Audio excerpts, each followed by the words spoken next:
Pour en parler, nous avons aussi le président d'Opalia, qui est un promoteur immobilier justement qui prend les choses autrement et qui pourra, je pense, aussi nous présenter une autre manière de faire du logement. Alors, vous avez travaillé, entre autres, sur l'Arbre Blanc à Montpellier avec Sou Fujimoto et puis récemment le Prado Concorde à Castelnau avec les architectes Valo d'Épistre, qui sont des références assez emblématiques puisque on les voit bien, il y a un prolongement des balcons, il y a beaucoup d'espaces verts dans l'architecture même au niveau des étages.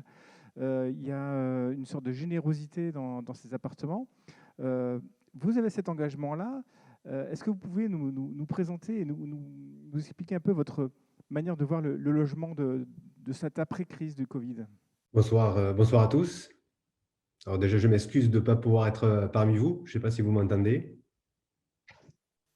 On vous entend très bien.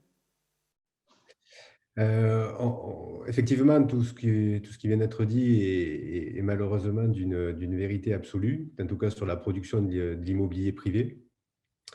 Et néanmoins, on essaye quand même de pouvoir, certains d'entre nous, imaginer faire notre métier un petit peu différemment que par le seul spectre de la défiscalisation ou par les schémas définis dans les PLU.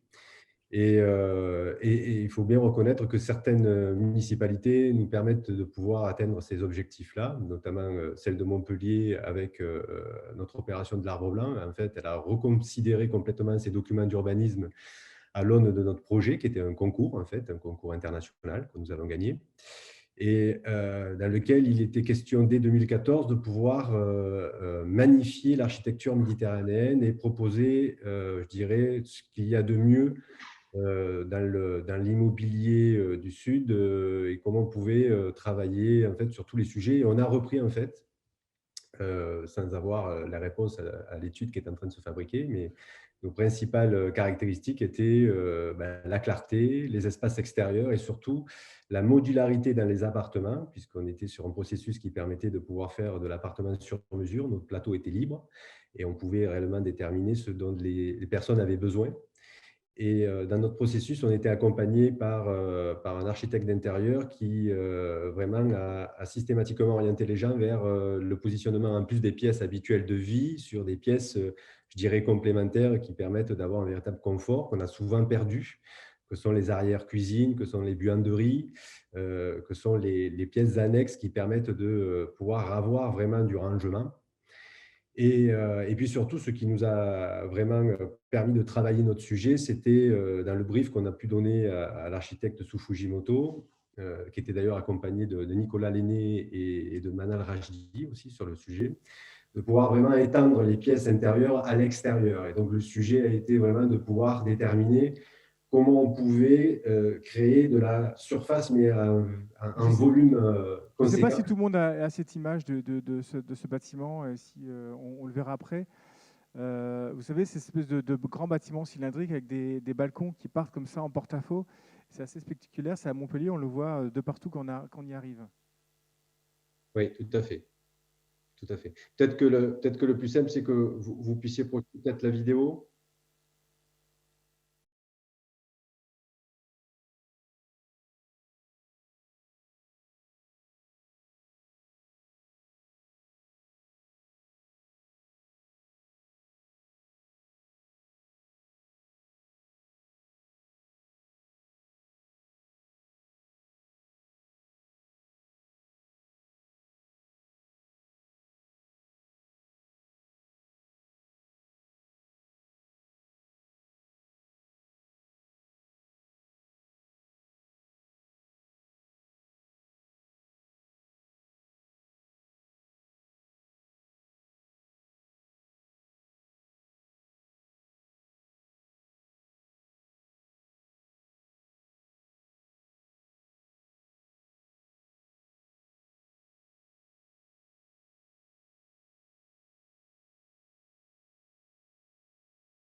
Merci. Alors, j'ai une question qui vient à l'esprit comme ça. Vous avez évoqué ça dans votre film un petit peu, c'est passé très vite. Vous arrivez, avec cette architecture très généreuse, à aller un peu à contre-courant des logiques dont parlait Catherine Sabat juste à l'instant, en utilisant des techniques éprouvées et en montant, en construisant en hauteur et avec une série de porte-à-faux. Est-ce que vous pouvez un peu développer cet aspect-là qui n'est pas courant? Alors, en fait, quand on veut arriver à produire de l'immobilier qui puisse correspondre réellement à une demande, il faut que vous puissiez être proche de vos clients et donc savoir précisément ce qu'ils veulent. Donc, du coup, vous abandonnez tous les processus de vente par les réseaux, hein, les fameuses mentions où on a des sociétés nationales qui vendent du produit défiscalisé et qui, du coup, vous amènent vers de la standardisation. Là, vous sortez de ce spectre-là, vous faites tout en direct. Et donc, vous allez essayer de pouvoir leur donner le maximum d'immobilier possible, en tout cas ce qu'ils souhaitent. Et pour ce faire, il faut que vous puissiez, en fait, dans un équilibre de bilan, affecter cette ressource au coût construction et pas à la recherche d'un terrain donné ou à la recherche d'un commercialisateur donné. Donc, en fait, c'est un transfert de masse qui permet de pouvoir réaffecter le coût construction et de pouvoir, donc, du coup, imaginer des proportions en hauteur. Par exemple, dans les bâtiments d'arbres blancs, les hauteurs sont entre 2,70 m et 3 mètres de haut. Les surfaces vitrées représentent 40% des façades, hein, alors que dans les produits tels qu'on a l'habitude de les voir, on ne dépasse jamais plus de 22 à 23% de la façade. Et tout ça, c'est possible parce qu'en fait, au lieu d'allouer la ressource à ce qui compose, par exemple, la défiscalisation, on la compose et on la met à disposition de ce qu'il faut que le produit soit. Euh, Ça nous permet aussi de pouvoir avoir un système de rafraîchissement et chauffage qui était une première sur Montpellier, puisqu'il était d'avoir un système de bureau. On pouvait faire du chaud et du froid dans les pièces à la demande. Et tout ce processus-là, pourquoi on utilise forcément des procédés éprouvés et du commerce, je dirais simplement parce qu'on doit rester dans une économie de marché. Évidemment qu'on ne vend pas l'immobilier à Montpellier au même prix que ce qu'on peut le vendre ailleurs. Et on est sur des marchés qui, même si ceux qui sont développés dernièrement, sont assez ténus. Donc, il faut qu'on puisse rester dans une certaine solvabilité. Donc, quand vous faites l'amalgame d'une cible de commercialisation qui correspond à des clients directs que vous avez en face de vous, qui savent produire un petit peu une demande assez précise et que vous savez la transformer techniquement, vous arrivez à ce schéma-là de réflexion.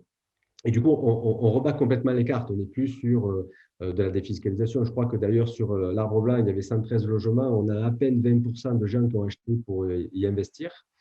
Le reste est soit en résidence principale, soit en résidence secondaire. Et on arrive quand même à pouvoir transgresser les codes. Mais pour pouvoir transgresser les codes, il faut qu'il y ait à un moment donné une politique, enfin une donnée politique qui puisse se mettre dans le schéma et qui puisse accepter de modifier son PLU pour pouvoir nous permettre d'atteindre ce sujet-là, parce qu'on arrive à cette économie d'échelle que parce qu'on sait faire, là en l'occurrence, 10 000 mètres carrés construits sur un terrain d'environ 3 500 mètres carrés. Quand vous avez eu une autorisation particulière, exceptionnelle de dérogation au PLU pour pouvoir monter plus haut, c'est ça?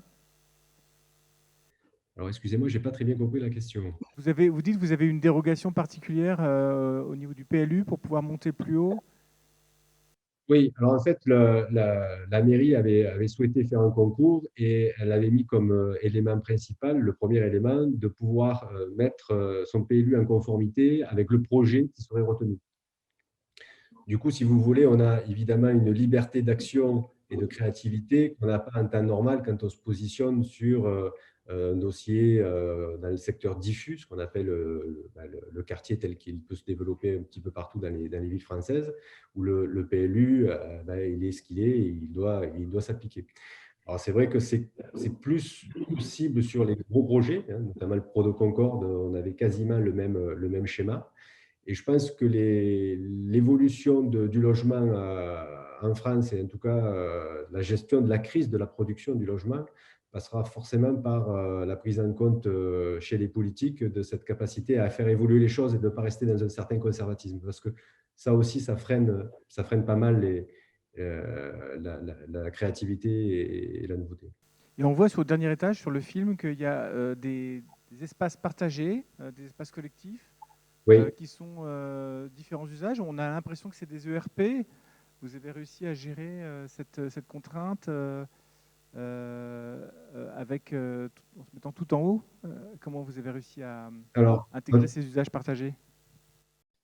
en fait, le parti pris était de ne pas privatiser le dernier niveau et de pouvoir rendre le dernier niveau accessible à tout le monde pour que, dans un premier temps, l'ensemble des gens de la résidence puissent accéder au rooftop et pouvoir bénéficier de la vue, de créer un espace sur lequel on puisse se réunir, sur lequel on puisse créer des activités quotidiennes.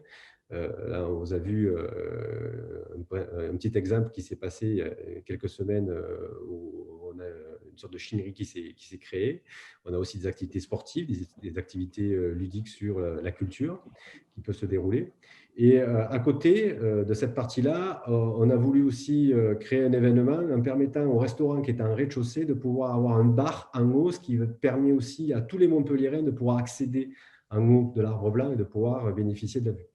Voilà, je pense qu'une des créativités et ce qui a permis la densité, c'est de pouvoir optimiser l'ensemble des coûts et de ne pas avoir à privatiser ce dernier niveau et le rendre quasi public. C'est ce qui permet aussi de pouvoir donner des espaces complémentaires aux gens, de pouvoir leur permettre un petit peu de se mettre à l'écart, de pouvoir rencontrer d'autres personnes, peut-être discuter, évoquer d'autres sujets. Et je pense que par rapport à ce qu'on a vécu par rapport à la pandémie, ça fait partie des espaces qui ont été vraiment très, très, très choyés pendant cette période-là et très utilisés, parce qu'il a permis vraiment à tout un chacun de pouvoir un petit peu sortir du cadre de son appartement, Alors même si pour les parties métalliques, vous avez utilisé des profils du commerce, c'est ça? Profil standard. Excusez-moi, je vous entends pas très, très bien. Pour les parties métalliques, vous avez utilisé des profils standards du commerce, c'est ça? Ah oui, oui, oui. La volonté première, c'était de ne pas pouvoir déclencher des surcoûts qu'on n'aurait pas su assumer. Et donc, le système a été de pouvoir partir qu'avec des produits du commerce, avec des fers, avec de l'acier assez simple. Le dessous du balcon, c'est un bac de toiture de hangar, en fait, qu'on a retourné. Et au-dessus, on a simplement mis du platelage. Donc, on est sur une conception qui a nécessité beaucoup d'ingénierie, mais qui, au final, n'utilise que des produits simples, des produits qui ont été travaillés quasiment sur le périmètre de Montpellier. On a tout assemblé sur place et ça a permis de pouvoir réellement optimiser, je dirais, optimiser le coût de la construction de ces balcons. Et surtout, l'acier nous a permis d'avoir ces éléments en projection qu'on n'aurait pas pu se payer si on avait dû rester en béton, si on avait dû rester dans la contrainte, je dirais, constructive qu'on a l'habitude d'avoir. Là, ça nous a permis vraiment de créer un produit un peu à part. Hein. Le balcon le plus long fait 7,50 m de projection. On peut arriver à projeter presque 60 mètres carrés de balcon, comme ça. Mais les plus petits ont des projections d'environ 20 mètres carrés. Donc, vous voyez que tout le monde a de quoi pourvoir à aller vers l'extérieur. Et surtout, ce qu'on a essayé de faire, c'est que ces projections de balcon-là étaient systématiquement positionnées en face des baies. Et on s'est payé là aussi des baies en accordéon pour qu'on puisse ouvrir complètement l'ensemble des ouvertures et réellement abolir la frontière entre l'intérieur et l'extérieur et créer véritablement une pièce de vie supplémentaire très agréable à vivre, surtout sur les intersaisons dans notre région méditerranéenne. Très bien, restez avec nous, parce qu'on va peut-être encore échanger un peu tout à l'heure, et donc de rester connectés.